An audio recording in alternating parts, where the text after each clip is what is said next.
Assalamualaikum warahmatullahi wabarakatuh. Bertemu kembali di Kak Yatno Bintang. Kali ini Kak Yatno Bintang menyoroti tentang gonjang-ganjing 75 pegawai KPK yang tidak lolos tes wawasan kebangsaan.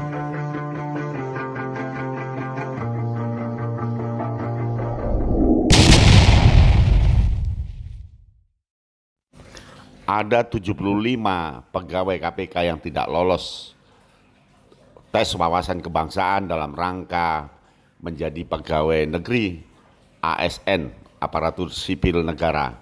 Tentu ini betul-betul menyakitkan karena jumlahnya 75. Kalau satu atau tiga atau lima tidak menjadi apa, tetapi ini jumlahnya 75. Dan KPK langsung akan memecat, memberhentikan atau memindahkan orang-orang tersebut. Tetapi Presiden Joko Widodo, Presiden Jokowi melalui EB-nya mengatakan bahwa Komisi Pemberantasan Korupsi harus punya sumber daya manusia terbaik dan berkomitmen tinggi dalam upaya pemberantasan korupsi. Karena itu pengalihan status pegawai KPK menjadi aparatur sipil negara harus menjadi bagian dari upaya pemberantasan korupsi yang lebih sistematis. Luar biasa pernyataan itu, dan itu dinyatakan di EB Presiden Joko Widodo pada hari Senin tanggal 17 Mei 2021 terkait hasil tes wawasan kebangsaan atau TWK terhadap pegawai KPK. Kata Presiden, hendaknya menjadi masukan untuk langkah-langkah perbaikan, baik terhadap individu maupun institusi KPK. Kendati demikian, hasil tes tersebut hendaknya tidak serta-merta dijadikan dasar untuk memberhentikan 75 pegawai KPK yang dinyatakan tidak lulus tes.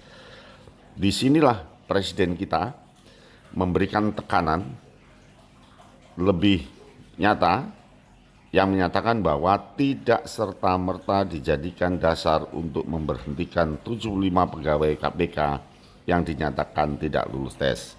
Kalau dianggap ada kekurangan, kata Presiden, tentu masih ada peluang untuk memperbaikinya melalui pendidikan kedinasan tentang wawasan kebangsaan. Kata Presiden Jokowi lagi, terkait hasil tes wawasan kebangsaan terhadap pegawai KPK, hendaknya menjadi masukan untuk langkah-langkah perbaikan. Saya sependapat dengan pertimbangan Mahkamah Konstitusi dalam putusan pengujian Undang-Undang Nomor 19 Tahun 2019 tentang perubahan kedua Undang-Undang KPK bahwa proses pengalihan status pegawai KPK menjadi ASN tidak boleh merugikan hak pegawai KPK untuk diangkat menjadi ASN.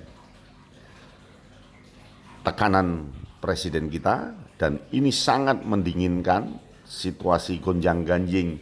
Ramai sekali, KPK kok pegawainya tidak lulus wawasan kebangsaan, kok yang tidak lulus banyak sekali, kok tes tentang kebangsaan saja tidak bisa, bagaimana menangani permasalahan yang lebih besar. Itu gonjang-ganjingnya. Lalu Presiden kita mendinginkan dengan, saya minta kepada para pihak yang terkait, khususnya pimpinan KPK, Menteri PAN RB, dan Kepala BKN untuk merancang tindak lanjut bagi 75 pegawai KPK yang dinyatakan tidak lulus. Dengan prinsip-prinsip sebagaimana yang disampaikan oleh Presiden di awal, yaitu penentuan tes tidak menjadi syarat. Memang tes masuk itu betul-betul banyak alat, dan itu adalah salah satu alatnya. Karena salah satu alatnya tentu dilihat nilainya seberapa, dan yang diteskan bidang lain tentu juga perlu dilihat, dan apakah syarat-syarat itu syarat wajib atau syarat penentu atau syarat penyerta. Dalam dunia evaluasi ada evaluasi prediktif dan evaluasi evaluatif. Jadi ada tes prediktif dan tes evaluatif.